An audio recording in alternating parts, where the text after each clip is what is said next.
Ito ang Presidential Broadcast Service. Radyo Pilipinas. Radyo Publiko ng Bagong Pilipinas para sa Bagong Pilipino. Naghahatid ng mahahalagang balita at impormasyon na guugnay ng pamahalaan sa sambayanan. Tulay sa himpapawid ng serbisyo publiko. Radyo Pilipinas. Radyo Publiko. Ang boses ng Pangulo. Sa Iloilo, Radyo Pilipinas. 585. Oras sa Radyo Pilipinas, alas 8:01 sa aga. Nagapanguna nga balita sa syudad, sa mga banwa, sa probinsya sa Iloilo, kag kaingon ng mga probinsya. Mga pananaon sa likod sa mga balita. Inyong mabatian sa Radyo Pilipinas Iloilo News. Mga balita na magasugata sa inyong nga aga. Yen bantayan, yen sunod, yen tipon sa Radyo Pilipinas Iloilo News Team. Gikan sa hulot balitaan. Diretso sa inyong palamatian. Yari ang Radyo Pilipinas Iloilo News.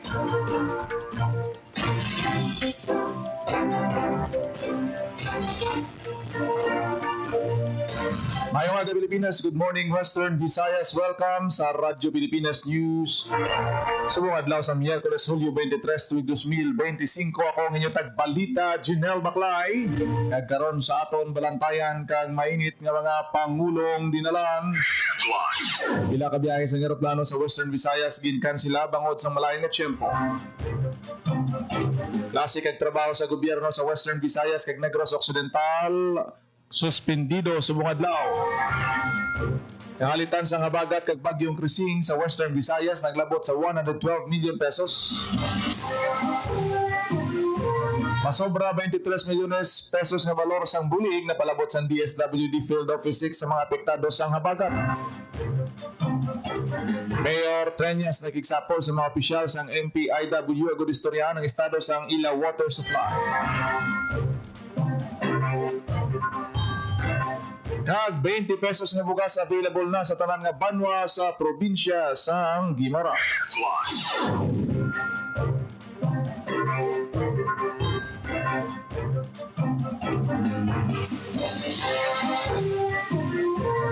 Oras sa Radyo Pilipinas alas 8:03 sa aga kag karon sa detalye sa aton mga balita lokal. Radyo Pilipinas. Radyo Pilipinas News. Pila ka flight operation sa Western Visayas ang naapektuhan bangod sa malain nga tiyempo sa Hulyo 22 nga nagresulta sa kanselasyon sang biyahe kag flight diversion. Suno sa Department of Tourism Western Visayas, anom ka Cebu Pacific flights ang kansilado ang 5J901 Manila Katiklan, 5J902 Katiklan Manila, 5J455 Manila Iloilo, 5J456 Iloilo Manila, 5J487 Manila Bacolod, 5J488 Bacolod Manila. Samtang ang Bacolod Manila flight naman sang Air Asia ang diverted sa Iloilo. Gininyo naman sang DOT6 ang mga pasahero nga magpakigangot sa mga airlines para sa bag-o nga schedule ukon rebook. Radyo Pilipinas. Radyo Pilipinas News.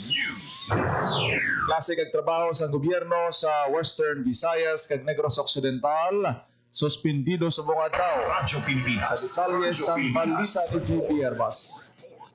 Suspendido ang klase sa tanang level kag sa mga opisina sa gobyerno sa Western Visayas, Negros Occidental kag pila pa ka probinsya sa pungsod bangod sa bagat buwas nga daw.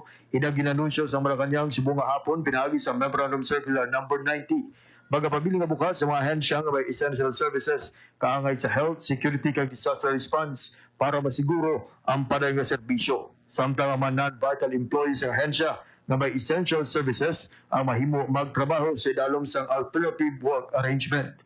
Para sa Bagong Pilipinas, JP Herbas, Radyo Pilipinas, Radyo Publiko. Radyo Pilipinas. Radyo Pilipinas News. Halitan sa habagat kag bagyong Krising sa Western Visayas naglabot sa 112 milyones pesos. Radyo Pilipinas. Sa balita ni Paul Tarosa. Naglabot sa 112 milyones pesos nga balor sa infrastruktura ang nagubabangod sa epekto sa habagat kag Bagyo Krising sa Western Visayas sinasunding sa Calamity Damage Infrastructure Report sa Department of Public Works and Highways Region 6 sa 112 milyones pesos nga kanitan sa 60 milyones ang narecord sa probinsya sa Capiz, 43 milyones pesos ang narecord sa probinsya sa Ngapan kag 9 kamilyon ka pesos sa probinsya sa Antique. Kalakip sa mga nagkalaguba nga infrastruktura mong Aklan River Revetment sa Baray Mudo, Kanibo, Aklan, Tigong Bridge sa Baray Tigong, Buruanga, Aklan, Cambio, kag Maalyon Revetment sa Capiz, Flood Control Project sa Tatlo Campanwa sa Antique, kag Abiara Bridge sa Panwa San Sebastian, Antique. Samtang naglabot naman sa 179 kabalay sa Western Visayas.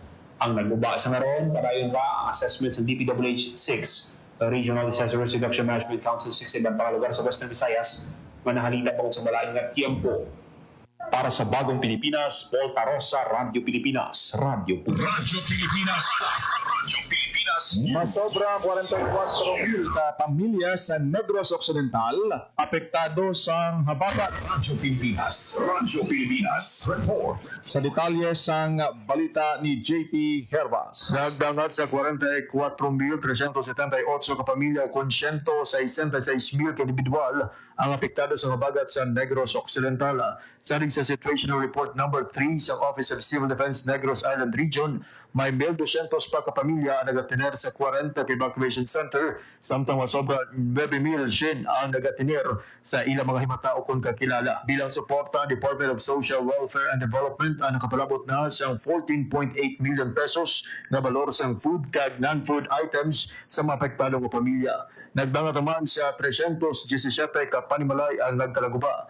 38 ang totally damaged, samtang 279 ang partially damaged. Ang habagat nagbilin man sa 5.9 million pesos nga kalitan sa sektor sang agrikultura sa Negros Occidental. Para sa Bagong Pilipinas, JP Harvas, Radyo Pilipinas, Radyo Publiko. Radyo Pilipinas News. Masobra 23 milyones pesos nga balor sa bulig ang napalabot na sa DSWD Field Office 6 sa mga napektuhan sa habagat. Radyo Pilipinas Yari ang balita. Padayon ang pagpalabot sa bulig sa Department of Social Welfare and Development ng DSWD6 sa mga pamilyang apektado sa malawig na pag-ulan kadalasang habagat. Sanig sa Dromic Report number 10, naglabot na sa 23 million pesos na balor sa bulig ang napalabot sa ahensya sa mga apektadong pamilya sa Panay kag Negros Occidental. Magluwas sa DSWD, nagpalabot man ang malokal nga panguluhan kag pribadong mga organisasyon sa masobra 6.7 million pesos na balor sa bulig. Ang DSWD6 may available pang masobra 124.4 million pesos nga balor sa relief assistance nga handang ipalabot sa mga nagakinahanglan nga lokal nga panguluhan. Para sa Bagong Pilipinas, JP Harbas, Radyo Pilipinas, Radyo Pilipinas News. Barangay napakaan sa syudad sa Iloilo bangod sa habagat naglabot sa 36. Radyo Pilipinas Sa detalye sa balita. 96 ka mga barangay sa syudad sa Iloilo ang imuha kasunod sa mabasko nga pag-ulan sa nagdigad nga weekend. Santos sa datos sa Iloilo City Disaster Risk Reduction Management Office Operation Center. Samtang yara naman sa 14 kabalay ang nagkalaguba, 3 dali totally damaged kag 11 ang partially damaged. Padayon naman na nagatiner sa mga evacuation centers ang 1,809 ka individual, halin sa 641 ka apektado nga pamilya. Sa kabilugan nga datos, naglabot sa 12,881 ka tawo ang apektuhan sa pagbaha. Dalas ang habagat sa syudad sa Iloilo aging pabaskog ni Crising. Para sa Bagong Pilipinas, Junel Baclay, Radyo Pilipinas, Radyo Pilipinas News. Mayor Cañas nakigsapol sa mga opisyal sa Metro Pacific Iloilo Water ang istoryahan ng estado sa water supply sa syudad. Radyo Pilipinas Detalye sa balita. Nakikita si Iloilo City Mayor Raisa Cañas sa Metro Pacific Iloilo Water, kaupo ng ila Chief Operating Officer na si Mr. David Berba. Ang istorya ng estado sa ilang mga current and upcoming projects may kantanan sa water supply sa syudad. Isa sa istoryahan sa Sinapol ang pag-supply sa 53.4 million liters per day ang MPIW sa Iloilo City nga kulang pa sa current demand na masobra 140 million liters per day. Santo sa projection, ang demand nag-increase pa rin sa 7% annually bangod sa madamo ka development sa Iloilo City. Ginmanduan ni Treñas ang MPIW sa pagpangita sa pamahagi at makasupply pa sa nagataas na demand bangod sa tubig. Importante din ang nagapanguna kinanglan sa pumuluyo. Dugang pa sa alkalde, ginpahayag man sini sa Sinapol ang importansya sa pagpalabot sa transparent and timely communication sa publiko parte sa ilang mga programa kag video rehabilitation works agon makahatag giya labi na sa mga proyekto na makaapekto sa dalagan sa trapiko. Para sa Bagong Pilipinas, Junel Baclay, Radyo Pilipinas, Radyo Publiko. Radyo Pilipinas Pilipinas News. Mga sobra 28 milyones pesos nga kahalitan ginbilin sa habagat sa Mueces Padilla sa Negros Occidental. Radyo Pilipinas. Radyo Pilipinas. Sa balita ni JP Herbas. Sumasobra 28 milyones pesos ng balor sang kalitan ang Moises Padilla kasunod sa malawig na pag-ulan nga dala sang habagat nga ginpabaskog pa sang bagyong Krising. Sa datos sa Municipal Disaster Risk Reduction and Management Council ukon MDRMC nagdangat sa 22.5 billion pesos ang nabalhag na halin sa infrastruktura nga ginalkipan sa pinakadalan kag overflow sang banwa. May nabalhagman nga 4.3 million pesos na balor sa halit sa mga pananom kag livestock. Samtang 1.9 million pesos ang kabugisan nga balor sa mga panimalay nga nagkalaguba sa Moises Padilla. Ang malawig na pag-ulan nagresulta man sa pag-evacuate sa kapin 900 ka individual o kung kapin 300 ka pamilya sa banwa sang Moises Padilla. Para sa Bagong Pilipinas, JP Herbas, Radyo Pilipinas, Radyo Publiko. Radyo Pilipinas. Radyo Pilipinas News. 20 pesos na bugas available na sa tanan nga banwa sa probinsya sang Guimaras. Radyo Pilipinas. Radyo Pilipinas. Detalye sang Ngayon balita. magbakal ang 20 pesos kada kilo nga bugas sa tanan nga banwa sang Gimaras. Gidhiwat sa Guimaras Provincial Government ang pag-roll out sa 20 pesos nga rice program sa administrasyon sa Buenavista kag San Lorenzo. Maduluman sa Hulyo 18, din siguro ng pagbaliga sa barato nga bugas sa Hortan kag insundan sa paglunsar sa Lunes sa programa sa Nueva Valencia kag Sibunag. Sunod sa Department of Agriculture Western Visayas, kada banwa sa Gimaras ang may tig-1,000 nga residente nga ginabugusan sa mga senior citizen, person with disability, solo parent kag indigent household ang may oportunidad na makabakal sa tubtub pulo ka kilo sa 20 pesos kada kilo nga bugas kada bulan. Ang pagbaliga sa 20 pesos nga bugas nga isa sa mga promesa ni Presidente Ferdinand R. Marcos Jr. ang natuman bangod sa pagpiniligay sa Guimaras Provincial Government, Department of Agriculture, National Food Authority, kag Food Terminal Incorporated. Para sa Bagong Pilipinas, JP Herbas, Radyo Pilipinas, Radyo Publiko. Radyo Pilipinas. Radyo Pilipinas News. 3.4 million pesos na balor sang shabu na kumpiska sa bypass operation sa Pototan, Iloilo. Radyo Pilipinas. Radyo Sa balita ni Pilipinas. Paul Tarosa. Ando sa Regional Police Drug Enforcement Unit 6 ang duha ka drugista sa ginpatigayon nga bypass operation sa RY Ladrido Street, Barangay San Jose, Pototan, Iloilo. Ang mga suspect kilala sa may alias Boy, 52 anyos, kag residente sa Putotan, kag alias Puping, 45 anyos, kag residente sa Altava, sa Plan. Nakumpiska sa mga suspect ang 510 grams ng shabu na nagabalor sa 3.46 million pesos. Kaupod sa Regional Police Drug Enforcement Unit sa operasyon ng Drug Enforcement Group, Special Operations Unit for Region 6 sa Confident SOU 6, Iloilo Police Provincial Office Provincial Drug Enforcement Unit, kag Putotan Municipal Police Station kaso nga paglapas sa Republic Act 9165 upon ang Comprehensive Dangerous Drugs Act of 2002 ang pagatubangon sa mga suspect. Para sa Bagong Pilipinas, Paul Tarosa, Radyo Pilipinas. Radyo Pilipinas. Radyo Pilipinas News. Top 1 most wanted person sa PR4A nadakpan sa Maasin, Iloilo. Radyo Pilipinas. Radyo Pilipinas. Sa balita nagapanumbalik si Paul Tarosa. Madi Balagon nga nadakpan sa kapulisan ang top 1 most wanted person sa Police Regional Office 4A sa Barangay THTNP, Maasin, Iloilo. Ang suspect, yun kilala nga si alias Seth, 52 anyos, residente sa Barangay San Isidro, Sibunag, Guimaras. Ang suspect, inaresto bangod sa ginapangatubang niya nga 75 counts of statutory rape, kagduga nga 19 counts of statutory rape. They're fined and penalized under Article 2668, Paragraph 1 of the RPC as amended by RA 8353 as further amended by RA 11648. Ang operasyon, ginpatigaan sa Sibunag Municipal Police Station, Guimaras Police Provincial Office, Provincial Intelligence Unit, Regional Intelligence Unit, Provincial Intelligence Team Guimaras, kag Maasin Municipal Police Station. Para sa Bagong Pilipinas, Paul Tarosa, Radyo Pilipinas, Radyo Publiko. Radyo Pilipinas. Radyo Pilipinas News. 5.1 million pesos na balor sang suspected shabu na kumpiska sang IPPO sa isa ka semana nga anti-drug operation. Radyo Pilipinas. Radyo Pilipinas. Detalye sang balita. Nagapabilin na agresibo ang Iloilo Police Provincial Office sa kampanya kontra iligal na droga. Sa isa ka semanang anti-drug operation sumalin sa Hulyo 14 tugtog Hulyo 20, naglabot sa 752 gramos ang shabu na nagabalor sa 5.1 million pesos ang nakumpiska sa Ilonggo Cops.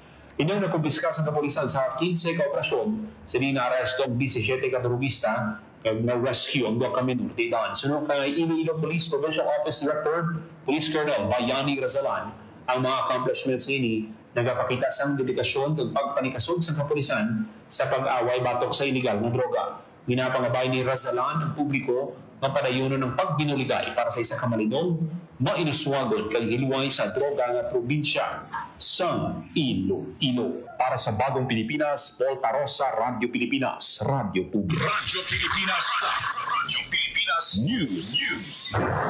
Para sa top 3 finalists ng duha ka mga innovators gikan sa Kabisayan ng katungdan sa Philippine Innovation Awards 2025 Visayas Sub-National Competition nga giniwat sang July 17, 2025 sa Marco Polo Plaza Hotel sa Cebu City kag ginorganisar sa Department of Economic Planning and Development Region 7 sa kooperasyon sang DepDev Innovation Staff. Ang tatlo ka pinakamataas nga finalist ang magapakigbayan sa pungsod ng kompetisyon sa maabot nga Oktubre 2025. Sa idalom sang kategorya sang pagtuon kag edukasyon, ang Risbin Waste Technology Incorporated nagpakilala sang One Beans, One Wins Smart Recycling for Mass Smart Communities. Ang inisyatibo nagabag-o sa ordinaryo nga mga basurahan sa AI-enhanced interactive recycling hubs paagi sa gamified learning kag real-time nga mga pananawan nga nagahimo sang pag-recycle sang epektibo sa gasto, scalable kag makawiwili. Para sa kategorya sang ikaayong lawas kag kaayuhan, ang FILARB Waste Management Services nagpresentar sang oil-based thermal disinfection technology para sa mga basura sa ospital. Ginsabat sini ang isyu sang luwas nga paghaboy kag pagbulong sang makalalaton nga pathological waste gikan sa mga ospital kag iban pa nga mga pasilidad sa pagatipan sa ikaayong lawas. Ang kompetisyon nagatuyo sa pagpakita sa creativity sa mga Pilipino paagi sa mga makabago nga solusyon na handa para sa komersyalisasyon. Ang mga awards nagatinguha sa pagpasanyog sang kultura sang kabaguhan, pag-angot sa mga innovators, sa mga stakeholders kag investors, kag pagpasanyog sa epektibo nga kontribusyon sa pusudnon nga pag-uswag. Radyo Pilipinas. Radyo Pilipinas News. Duha ka mga kainista sa Cebu na Guimaras nagapabilin nga Miss Radyo Pilipinas. Radyo Pilipinas. Balita ni Paul Tarosa. Nagpangabay sang bulig ang MDRRO Sibunag sa publiko sa kung sino ang nakakita sa duha ka mangisda sa Banwa. Nga missing ang mga mangisda amo sa Ryan Galfo, 32 anyos, kag Vincent Paul Valles, 30 anyos, dun sa residente sang Sitio Lining 1, Maabay, Sibunag, Guimaras. Uli sila nga nakitaan sa baybayon nga sakop sa Sebaste, Sibunag, Guimaras. Sa mga may impormasyon na doon sa ilang, magpakingangot lang sa MDRRO Sibunag sa numero 0945-516-1584 kag 0995-263-3652. Para sa Bagong Pilipinas, Paul Tarosa, Radio Pilipinas. Radyo Pilipinas. Radyo Pilipinas News. Gintumod ni Carlos Municipal Fisheries and Aquatic Resources Management Council Chairperson ang pinaka-prioridad sa ila konseho sa pagpangapin sang dulang manggad sang Banwa. Suno kay Mrs. Renilda Partida, prioridad nila pagpasiguro sang 15-kilometer radius sa municipal waters batok sa commercial fishing operation, pag-asikaso sa mga kinanglanon sa mga fisher folk kag ang pagpahagan-hagan sang iligal nga pagpangisda sa baybayon sang Carles. Naibuluhan nga mga Banwa sang Carles sa Iloilo, may aras ang 26 ka marine protected area nga may puluyan sa mga isda nga dapat nila pangapinan para sa subong nga henerasyon kag sa masunod pa. Radyo Pilipinas. Radyo Pilipinas News. Para sa Hepe San Carles Municipal Fisheries and Aquatic Resources Management Council, ang yabi para sa sustainable kag mas secure nga buwas damlag para sa mga fisherfolk. Amo ang isa ka urgent goal. Ang masangkad nga pagpangapin sa municipal waters o kon ang baybayon sakop sang Banwa. Ginpahayag ni Renilda Partida, M-Farm-C Chairperson, nga ang padayon nga illegal, unreported kag unregulated fishing practices ang nagapabilin nga dako nga pamahog sa fish stock sa kadagatan. Suno kay Partida, kung wala sang illegal nga pagpangista, nahatagan pa kung tani tsansa nga magdako ang mga magagmay nga isda. Makapamuto sang ang mga nanay, makapahuway ang baybay, kag sila nga mga mangisda ang hindi na kuntani magakinahanglan pa sa alternatibo nga pangalabuyan bangod sang bugay sang dagat bastante na nila sa adlaw-adlaw nga pagpabuhi. Magluwas sa illegal fishing, gintungod ba ni partida nga bilang sa mga pagpanghangkat sa industriya sa pangisdaan sa Carles, ang climate change kada kataas ka presyo sang krudo kag iban pa gamit sa merkado. Sa usapang agrikultura, ginpakigbayan sang Fisher Folk leader na 31 sa 33 ka barangay sa Carles sa Macabig Coastal Barangays, gani ang ilang major nga palangabuhian amo ang pagpangisda. Radyo Pilipinas. Radyo Pilipinas News. Nagbisita ang Public Attorney's Office Region 6 sa opisina ni Iloilo Governor Arthur Defensor Jr. Ang PAO 6 ginpangunahan ni Regional Director Attorney Jose Edmond Guillen. Ginistoryahan sang duha ka leader ang kooperasyon sa provincial government kag Public Attorney's Office sa pagpasangkad sa mga serbisyo legal, labi na sa mga pigado nga mga kliyente sa Iloilo. Nagpahayag naman sa suporta ang PAO sa gobernador. Naibuluhan nga dako ang papel sang PAO sa paghatag sang libre nga serbisyo legal sa mga pigado kag pag-uyat sa mga criminal, civil, labor kag administrative cases para sa mga wala sa ikasarang nga magkuha sang private lawyer. Radyo Pilipinas. Radyo Pilipinas News. Nagsugod na ang libre nga basic swimming lesson para sa sining nga tuig 2025 sa Antique Provincial Disaster Risk Reduction Management Office. Ang free swimming lesson ginbuylogan sa mga kababainhan, mga nanay, estudyante, kag mga mamumugon. Kada session, 30 ka partisipante ang gina-accommodate. Katuyuan sa aktibidad nga matudloan ng mga pumuluyo sa paglangoy, nga isa ka life-saving skill agad makalikaw sa pagkalungos. Santo naman sa free swimming lessons ang Antique PDRRMO, inikabayan sa pagdumdum sa World Drowning Prevention Day kag National Disaster Resilience Month 2025. Radyo Pilipinas. Radyo Pilipinas News. Suportado sa Gimaras Electric Cooperative ang benting bigas meron na projects ng gobyerno. Kaupod ang Food Terminal Incorporated, NFA, Provincial Government, kag DOLE, ginlunsar sang Gimelco ang programa sa diin mga minimum wage earners nila nga empleyado ang una nga nakabenepisyo. Sa valor nga 200 pesos, pulo ka kilos ang bugas ang nabakal sa mga benepisyaryo sa BBM project. Suno sa Gimelco sa pagsuporta sa programa, mabuligan Manila ang gobyerno sa ilahandom nga mangin barato ang bugas para sa tanan nga pumuluyo. Nagapasalamat naman ang mga benepisyaryo nga nakabakal sa barato nga bugas bangod ang matipid nila, magamit pa nila sa iban nga galastuhanan sa ila balay. Radyo Pilipinas. Radyo Pilipinas News. Oras sa Radyo Pilipinas, alas 8:23 na sa hapon. Radyo Pilipinas. Radyo Pilipinas. Kagin nyo nabatihan ang detalye sa mga nagataunang nga balita. Kapagpangalagad sang Radyo Pilipinas News subong adlaw sa Miyerkules, July 23, 2025. Sa dugang pangabalita kag impormasyon, please share, follow kag like sa aton Facebook page Radyo Pilipinas Iloilo. Kita ay karon sa programa Iloilo Morning kada aga kuno ginamang inyo alagad ang inyo tagbalita. General Baclay. Mayong aga Pilipinas. God bless Iloilo.